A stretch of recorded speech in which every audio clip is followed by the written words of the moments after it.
Let's move on to main topic number 3. And our third main topic today gets submitted to us by JRamz, who writes, "Hey, John. Wow. The Hollywood Reporter dropped some news bombs Friday. They confirmed that Black Panther 2 will be starting production next year in July. That's 10 months from the release date. Also, they confirmed, now I'm not quite sure how to pronounce this properly, but Tenoch Huerta from Narcos is in talks to play the villain." By the way, that was Narcos Mexico that he was in. Is in talks to play the villain, and it's to play one of the villains. Let's be clear about that. Something they did say was Shuri would not have a leading role, but a more prominent role in the film, which was to be expected. What are your thoughts? Okay, thanks a lot for sending that in, JRamz. And yeah, mark this down as me kind of taking this surprised. I'm a bit surprised by this news. So what came out a couple of days ago is that they are going to be moving forward and doing a Black Panther 2, and they're going to start shooting in, what was it, June or July? They're going to start shooting in this coming summer, which means script is done. It means they're already probably rolling on pre-production stuff as we speak. If they're going to start rolling cameras in the summertime, there's probably already some pre-production going on. That's some pretty interesting stuff. More interesting stuff. Multiple sources tell the Hollywood Reporter that Marvel is now readying Black Panther 2 for a shoot that will start in Atlanta in July and last for upwards of 6 months. Mexican actor Tenoch Huerta, who was one of the stars of Netflix's Narcos Mexico, is in talks to play one of the antagonists, sources tell the Hollywood Reporter. Letitia Wright, Lupita Nyong'o, Winston Duke, and Angela Bassett are expected to return for the new feature, with some saying Wright's character Shuri may take on a more prominent role, which is one of the things we heard. It said it won't be the lead role, but it's going to be a more prominent role than what she had before. Rob, I'm going to tell you, on the one hand, we probably shouldn't be surprised by this because they announced they were doing Black Panther 2. We knew Ryan Coogler had already worked on the script. There was a lot of things we knew.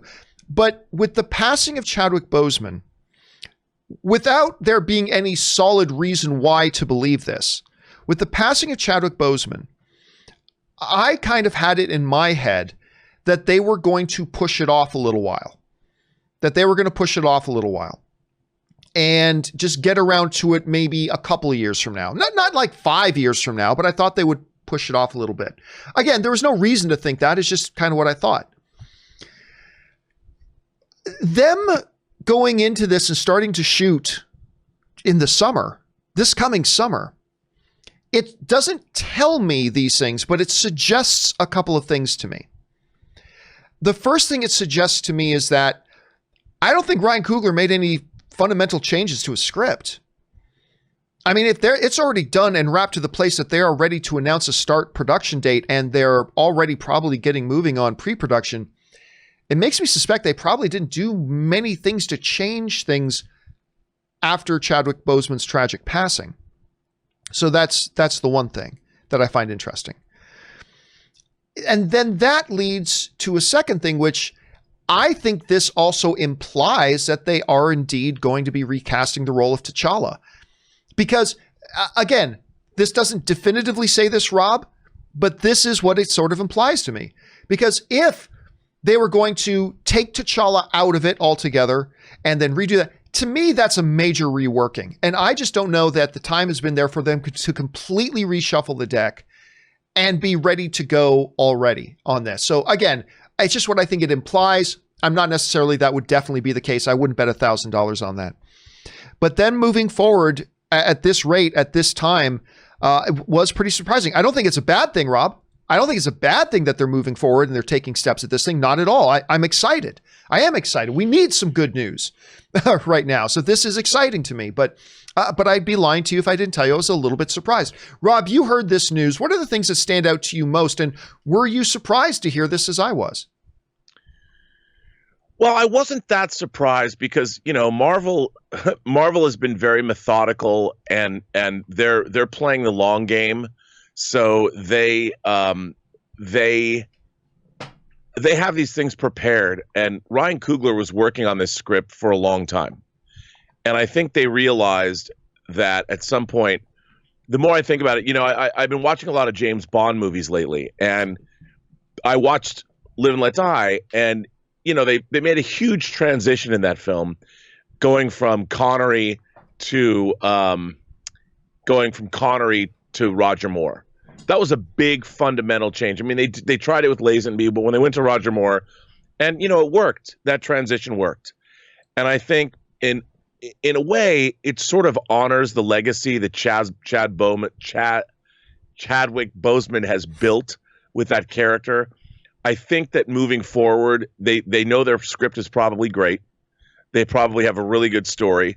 Bolstering Shuri's involvement is good. They probably have a great new villain, and the script is probably tremendous.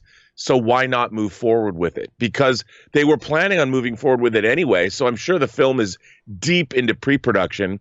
And I'll bet you this, John. I'll bet you they know who is Chad Boseman's replacement. They're just waiting to announce that. I don't think you're wrong. I really don't. I don't think you're wrong. And, you and I talked about that maybe a few weeks ago, that we believe that there was a chance that they could, cast their new T'Challa. But if they do, they will probably wait until the last possible moment to announce that, because I think they still want to give people a little bit more time. Right. To breathe this, right?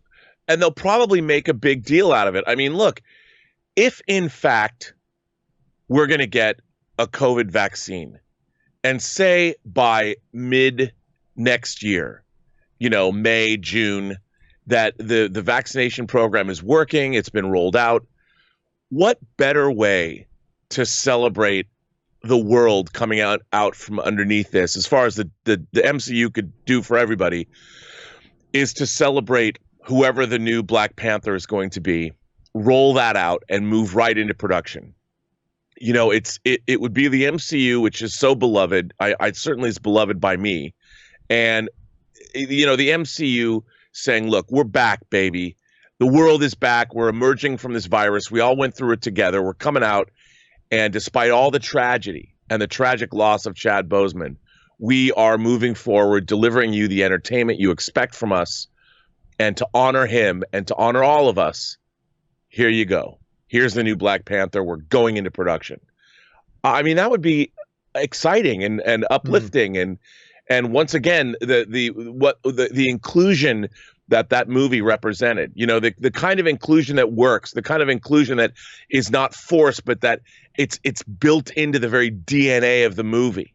It feels so right, yeah. And to have all these characters and these actors come back, I mean, what a great statement. I mean, I know everyone's like, oh, it's Disney and all that, but Disney's job is to entertain us. And for the most part, I've spent my entire life watching Disney movies, feeling pretty damn satisfied with them. From the time I was a little kid watching Pinocchio and Snow White to now as a middle-aged man with one foot in the grave, cannot wait for the next MCU movie. And my Thanos throne from Endgame. Which is clearly on the way, yes. Yeah, and I mean, I just think it's a great thing for everybody. Now, the question will become, if they have already chosen the heir apparent for Chadwick Boseman to come along and have the honor of picking up the baton for Chadwick, are they going to be able to keep it a secret for as long as they want to keep it? Like if you're already cast? Oh, it's like some of the actors who talked about when Daisy Ridley was cast for like Force Awakens. That reminds me, I want to throw out a wild theory. Now, before I throw out this wild theory, hold a second. Let me see if I can get this here. Okay, so a lot of people have been talking about, okay, if they do, have somebody come in and pick up the baton for Chadwick Boseman and to run with it for Chadwick Boseman, who would it be? Who would that person be that would come along and pick up that baton and run with it for Chadwick Boseman? I'm going to throw out a name here, and I want you to follow me. All right? Again, this is not based on any fact. This is just me speculating wildly, okay? This is who I honestly think could be the next Black Panther, the next T'Challa, specifically the next T'Challa.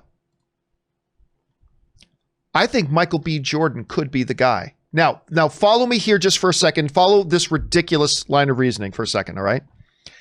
It would not be the obvious elephant in the room problem with this is that, John, the dude was already Killmonger. Do you not remember the last film, John? Like, you remember the bad guy in that film? Yeah, I get that.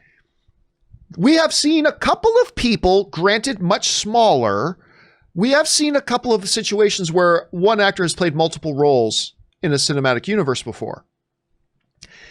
Michael B. Jordan had a very good and very close relationship with Chadwick Boseman. The two worked together beautifully on the first Black Panther. Michael B. Jordan is beloved in the Black Panther fan community. Absolutely beloved. And maybe most importantly, who on this planet works better with director Ryan Coogler than Michael B. Jordan? Nobody on this planet works better with Michael B. Jordan.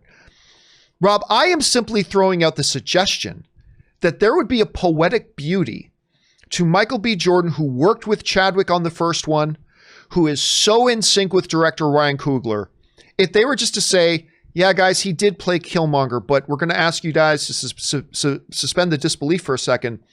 This is our new T'Challa. He's going to pick up the baton for Chadwick.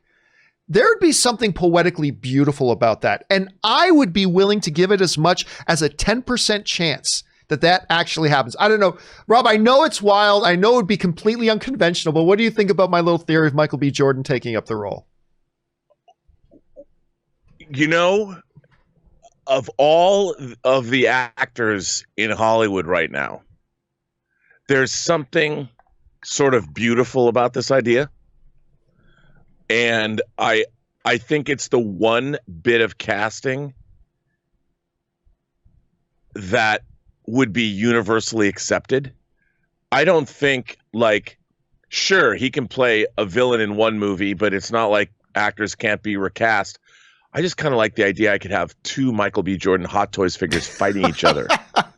Because I do have my Killmonger right over there. And I'm a huge fan of Michael B. Jordan. I mean, like, if I could be a young man again and I could come back you could do anybody, a lot worse than being Michael B. Jordan. I would come back as Michael B. Jordan. He's smart, he's beautiful, he's a great actor. What's not to love? And again, I'm just saying 10% chance. I'm saying 10% chance. 9 times I think this won't happen. But I just think there's something poetic about in a very unusual situation, Rob. It would be a very unusual solution. Yes, I totally agree. And you know what? I love this idea because he's a star. He is. He's a star. That guy, he commands the screen. You know, the camera loves him. He looks great. He's physical. I could absolutely see it. And you know what? He's the one actor that I'll bet you 5 minutes after he takes the screen, if he does, as T'Challa, we would forget. We would totally. I agree with you. I feel like it would be the same thing. Like, I remember once Richard Harris, the great Richard Harris, passed away, and we had to get a new Dumbledore. I remember, watching the new Dumbledore, and I keep forgetting the actor's name. Michael Gambon. Gambon, thank you. I remember thinking about 5 minutes after he had been on screen, oh yeah, I totally forgot that this wasn't, because at first, at the very first second, it's like, this is a little jarring because this isn't the Dumbledore I know. But then 5 minutes later, I realized, oh, I've completely bought into this. I'm completely good with it. Again, I'm not saying it's likely, guys. I know it's completely out of left field, but anyway, go ahead, Rob. I mean, there's no chance that Killmonger's coming back.